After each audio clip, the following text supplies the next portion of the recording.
La promesse du président élu Donald Trump de mener les plus grandes expulsions de l'histoire des États-Unis suscite des interrogations sur sa faisabilité et sa conformité avec la loi. La correspondante de VOA spécialisée dans les questions d'immigration, Aline Barros, examine le rôle potentiel de l'armée américaine dans la mise en œuvre de ces plans. Un récit signé Lionel Runanira Gahima. Pendant sa campagne présidentielle, Donald Trump a déclaré que le pire des problèmes de l'Amérique était l'immigration illégale.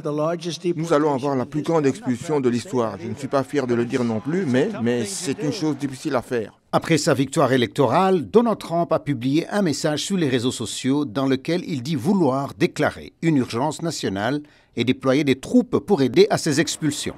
Selon Joseph Nunn, professeur de droit à l'Université de New York, la manière dont l'armée américaine pourrait être utilisée pour tenir cette promesse n'est pas claire. Cela dépend vraiment de ce que le président envisage exactement en termes d'utilisation de l'armée. S'il veut que l'armée participe directement à l'application de la loi ou apporte un soutien plus indirect à une opération fédérale d'expulsion. Le nouveau tsar des frontières, Tom Homan, prévoit une approche plus agressive, mettant l'accent sur les opérations d'expulsion et une plus grande implication de l'armée. Nous allons avoir une opération d'expulsion massive et nous allons essayer de retrouver plus de 300 000 enfants qui ont été libérés par cette administration. Homan cite un rapport de la sécurité intérieure indiquant que plus de 32 000 mineurs non accompagnés ont manqué des dates d'audience, tandis que plus de 290 000 n'ont reçu aucune notification. Les experts en immigration affirment que cela ne signifie pas nécessairement qu'ils sont portés disparus. Certains d'entre eux peuvent toujours se retrouver à l'adresse qu'ils ont indiquée.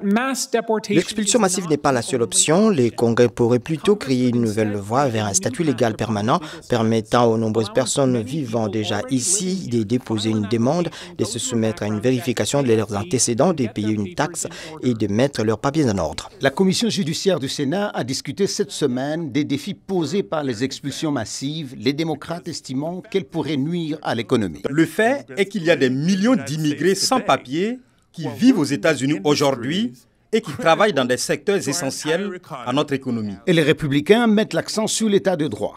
Nous donnerons suite à l'ordre d'expulsion par les tribunaux de l'immigration. Et encore une fois, nous n'accepterons pas que l'anarchie et la criminalité aux États-Unis deviennent la nouvelle normalité.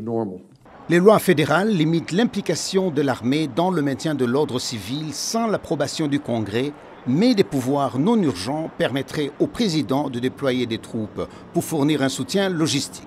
Certains experts affirment que les soldats ne sont pas formés à l'application des lois sur l'immigration. Chaque militaire qui est entraîné dans une opération d'expulsion massive à l'intérieur du pays est un militaire qui ne fait pas son travail normal et qui ne remplit pas son rôle ordinaire en matière de sécurité nationale. L'État du Texas offre à la future administration Trump plus de 550 hectares pour construire un centre de traitement et de détention pour ceux qui, selon le commissaire foncier de l'État, sera la plus grande expulsion des criminels violents dans l'histoire de notre nation.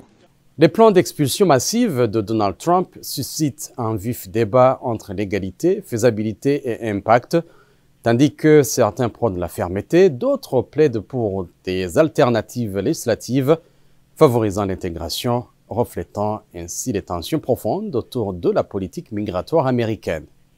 Eric Manirakiza, VOA Afrique, Washington.